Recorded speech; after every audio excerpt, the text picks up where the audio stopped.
呀，你看烤鹌鹑是7块钱一只。哎呀，贵哈。对，然后买5送1。到了。啊，这个龟山豆腐花是吗？反正也不太饿，可以吃。可以吃一个。来一个。来个，咱仨一人吸溜一点。估计它就是豆腐脑。啊。对，门子。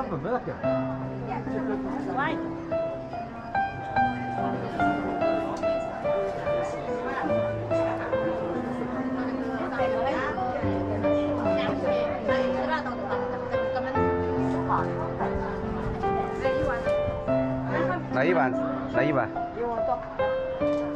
这个是我的，然后你往来这边烧。这个是有微信支付。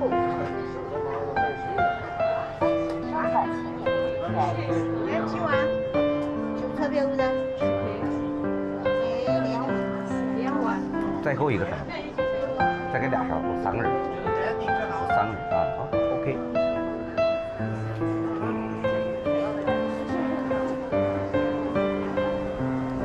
看看东北豆腐花是什么意思啊？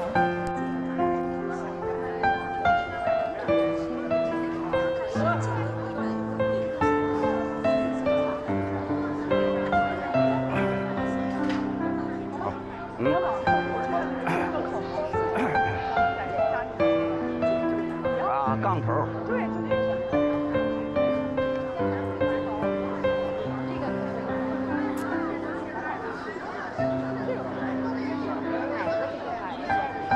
为啥大白兔总要到这儿啊？我要是这个店都上大白兔的店。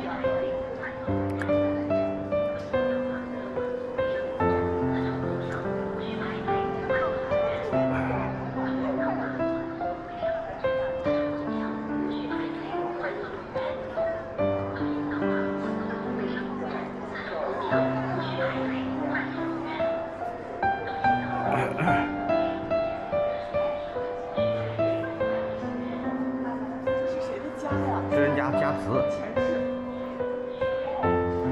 人家的祠堂。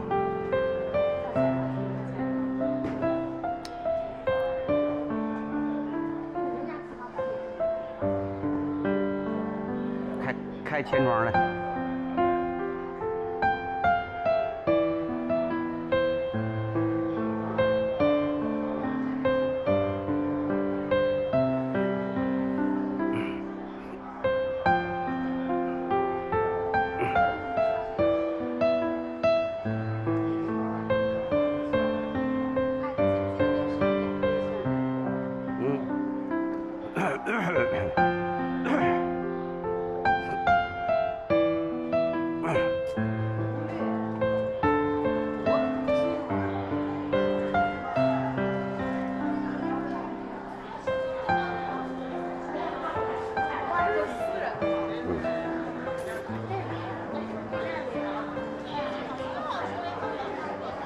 这戏台子，歌剧就这么唱戏。搞票。在江南的烟雨中，园林是诗意与历史的交汇点。提及江南园林，人们往往首先想到的是苏州的拙政园和梨园。但是在无锡这片富饶的文化土壤上，也有一座明代的园林，虽少有人知，却以其独特的魅力与苏州名园比肩，它就是寄畅园。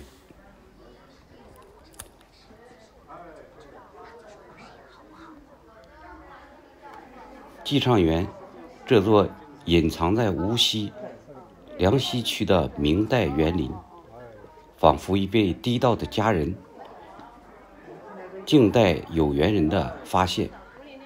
它始建于明嘉靖年间，是由当时的兵部尚书秦金购得惠山寺僧舍而兴建，初名为凤谷行窝，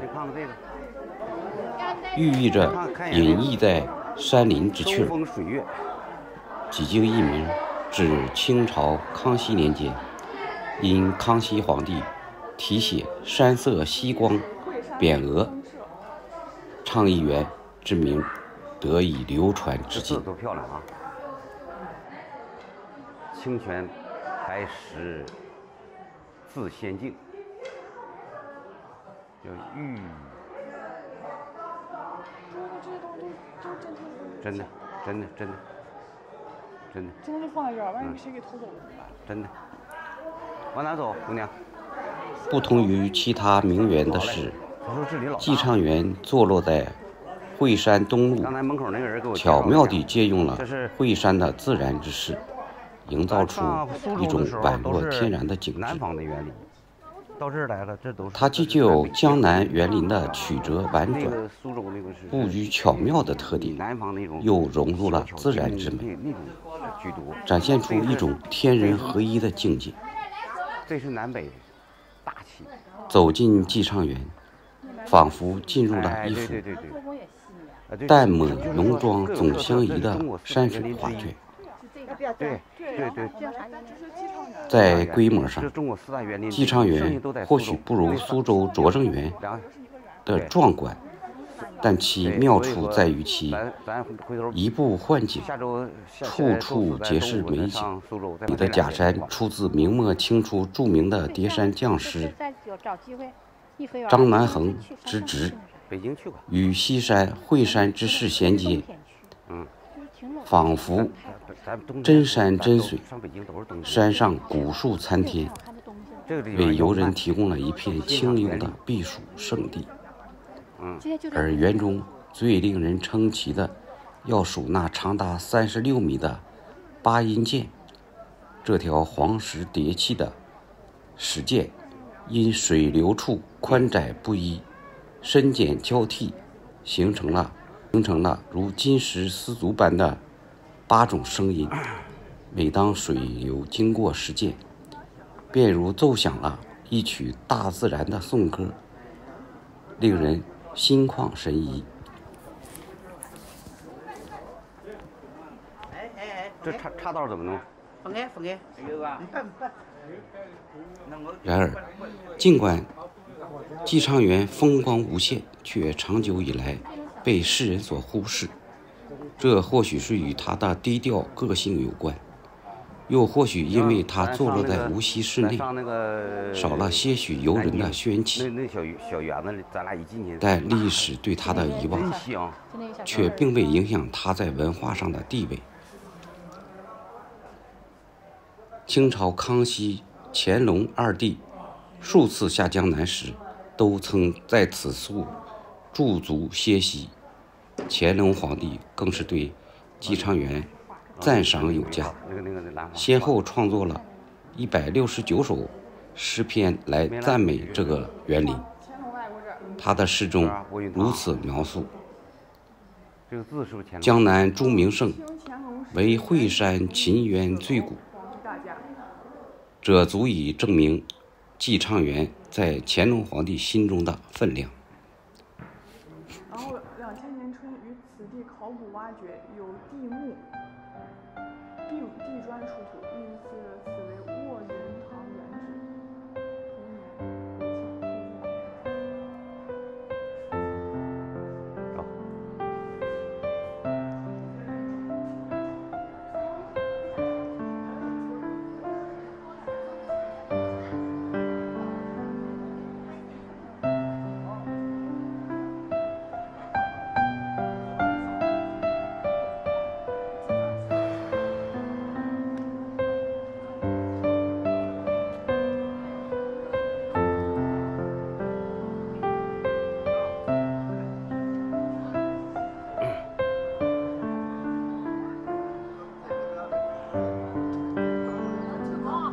同年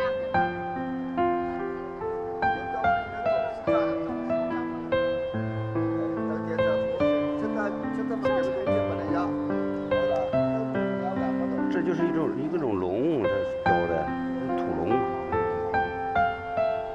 只有龙吐水啊。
站得住。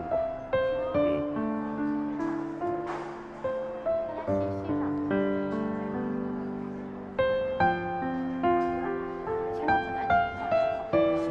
对，前头来好几次。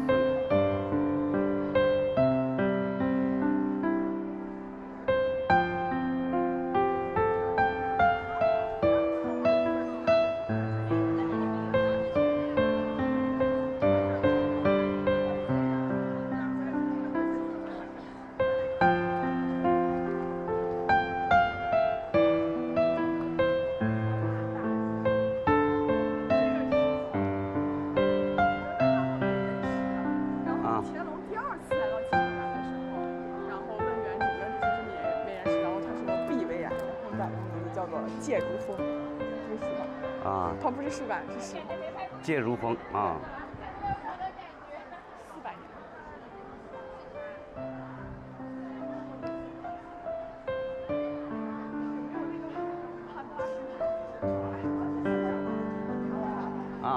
那个树形那可不呗，就有可能就取决于这个。对。